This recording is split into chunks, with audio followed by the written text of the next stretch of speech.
Welcome to our channel. Please hit the subscribe button so that you'll be notified whenever our new video comes out. Dr. Heidegger's Experiment is a short story by Nathanial Hawthorne published 1837. The story is a social commentary on the inevitability of old age and mortality and the transient nature of life. The tale begins with Dr. Heidegger, a peculiar elderly medical doctor, known for fantastical tales surrounding him, extends an invitation to his study to conduct an experimental endeavor involving 4 companions, Mr. Medbourne, Colonel Killigrew, Mr. Gascoigne, and Widow Wycherley. These friends, all elderly and marred by past tarnishes, gather, carrying histories of lost vitality and youthful charm. Among them, the 3 men harbored rivalry in their younger days, vying for Widow Wycherley's affection, once a paragon of beauty but now bearing the weight of time alongside her peers. Dr. Heidegger's own reputation hints at a certain eccentricity and loss, akin to his guests. The study itself is a treasure trove of oddities, housing a human skeleton, a portrait of Dr. Heidegger's long-departed fiancée, a bust of Hippocrates, and a bewitched mirror said to harbor souls. Yet, the centerpiece is a mystical book. Dr. Heidegger employs this book to reveal a pressed rose with sentimental ties to his deceased fiancée, Sylvia Ward. The rose, faded by 50 years, miraculously renews its bloom when placed in a vase filled with water reputedly from the Fountain of Youth, a mythical source pursued by Ponce de Leon. Disbelief yields to wonder as the revitalizing water revives the group, dispelling wrinkles and infirmity. Excited, they consume the water, progressing through the stages of life, middle age, youth, shedding inhibitions, dancing, laughing, and indulging in their newfound vigor. The mirror's reflection, however, contrasts their youthful behavior, depicting squabbling old souls. Chaos ensues, toppling the vase and splattering water, while an ailing butterfly experiences its own rejuvenation. As the melee subsides, the friends revert to their original state, realizing the impermanence of their rejuvenation. Dr. Heidegger's rose wilts again, a symbol of transient beauty. A lesson emerges, as his friends contemplate the fleeting nature of youth and beauty.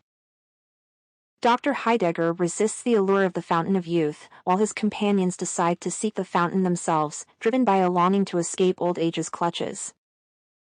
Dr. Heidegger is an eccentric person who conducts outlandish experiments in his pursuit of knowledge. His study room where the ridiculous experiments occur seems to be an extension of his peculiar personality, with all the bizarre trinkets strewn about the room. It is interesting to note that the 4 guests present in Dr. Heidegger's study are physical representations of the 4 human vices. The Widow Wycherley is the portrayal of narcissism and vanity, echoing Narcissus from Greek mythology, who was obsessed with his physical beauty and thus drowned in his own reflection. Colonel Killigrew is the representation of lust and immoral abandonment, as the first thing he did when become youthful was to eye Widow Wycherley. Mr. Medbourne is the personification of greed and avarice. He was once a thriving trader but now is penniless mendicant. Mr. Gascoigne is the epitome of political corruption. He used to deviously exploit and manipulate the masses but now disseminated his evil ideas in thinly veiled conversations.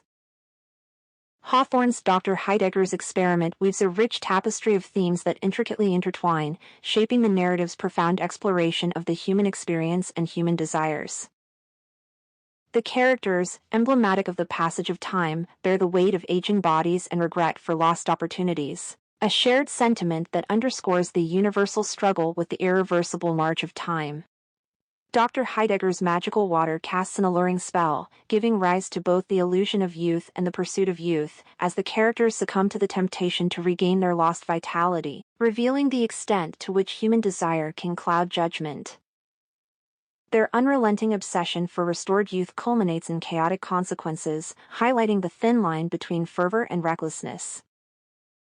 The narrative serves as a poignant reminder of the limits of human control, as the characters' futile efforts to manipulate time parallel humanity's perennial struggle to master the inexorable forces of nature.